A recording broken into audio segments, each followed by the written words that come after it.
Hello friends, welcome to my YouTube channel.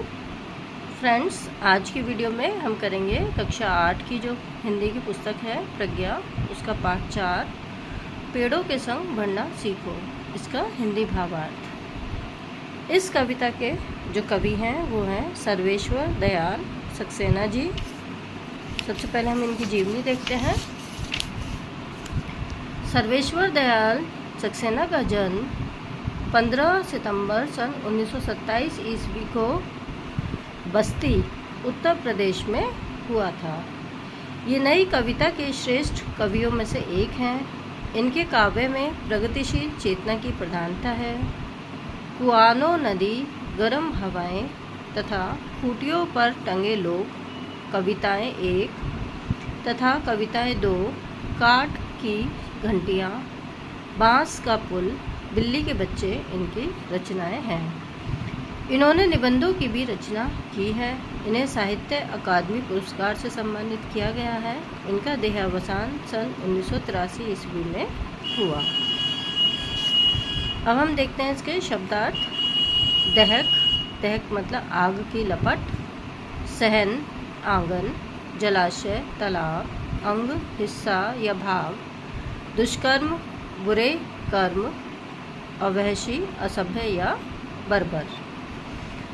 तो चलिए साथियों, वीडियो को शुरू करते हैं। कविता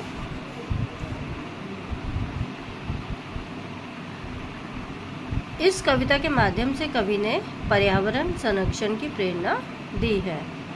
आज के समय में साथियों हमें जिन समस्याओं का सामना करना पड़ रहा है, जैसे ग्लोबल वार्मिंग और इतनी गर्मी, तो ये सब, इन सब का कारण क्या है? वो है पेड़ों का कटना। तो इसमें कवि ने पर्यावरण संरक्षण की बहुत अच्छी प्रेरणा दी है। बहुत अच्छी कविता है। चलिए शुरू करते हैं। बहुत दिनों से सोच रहा था थोड़ी सी धरती पाऊं, उस धरती में बाग बगीचा जो हो सके लगाऊं। खिले फल फूल, चिड़िया बोले, प्यारी खुशबू डोले, ताजी हवा जलाशय में अपना हर अंग भिगोले। तो सबसे पहले हम इसका संदर्भ देखते हैं कि संदर्भ प्रसंग की प्रस्तुत पंक्तियाँ की जो पद्यांश है ये हमारी पाठ्य पुस्तक प्रज्ञा के पेड़ों के संग बढ़ना सीखो नामक पाठ से अवतरित है।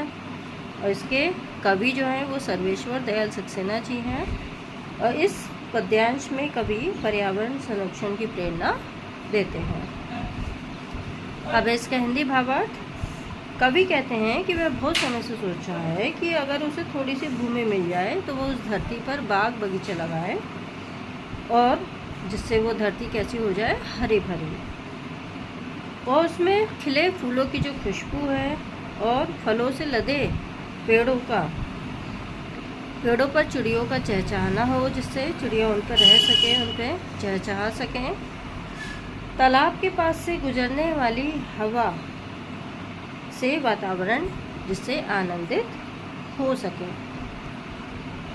हो सकता है पास तुम्हारे अपनी कुछ धरती हो, फूल फल लदे अपने उपवन हो, अपनी पड़ती हो सकता है छोटी सी क्यारी हो, महक रही हो, छोटी सी खेती हो जो फसलों से दहक रही हो।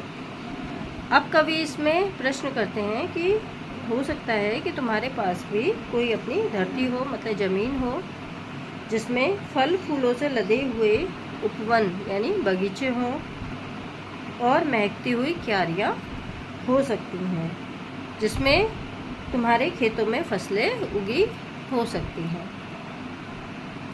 हो सकता है कहीं शांत चौपाए घूम रहे हों, हो सकता है कहीं सहन में पक्षी झूम रहे हों। तो विनती है यही, कभी मत उस दुनिया को खोना, पेड़ों को मत कटने देना, मत चिड़ियों को रोना। कवि कहते हैं कि हो सकता है कि वन उपवन में कहीं पशु आनंद से घूम रहे हों और कहीं पक्षी धरती के आंगन में झूम रहे हों, खुशी से झूम रहे हों। तो कवि मनुष्य से यही प्रार्थना करता है कि ऐसे में तुम उन पेड़ों को मत काटना, क्योंकि जो पक्षी हैं उनका तो घर पेड़ ही होते हैं। तो ऐसे में उनका जो दुनिया है वो उजड़ जाएगी, तो उनकी दुनिया को मत उजड़ने देना, जिससे उनको रोना ना पड़े। एक एक पत्ती पर हम सबके सपने सोते हैं, शाखें कटने पर वे भोले शिशुओं सा रोते हैं। पेड़ों के संग बढ़ना सीखो, पेड़ों के संग हिलना, पेड़ों के संग संग इतराना, पेड़ों के संग हिलना।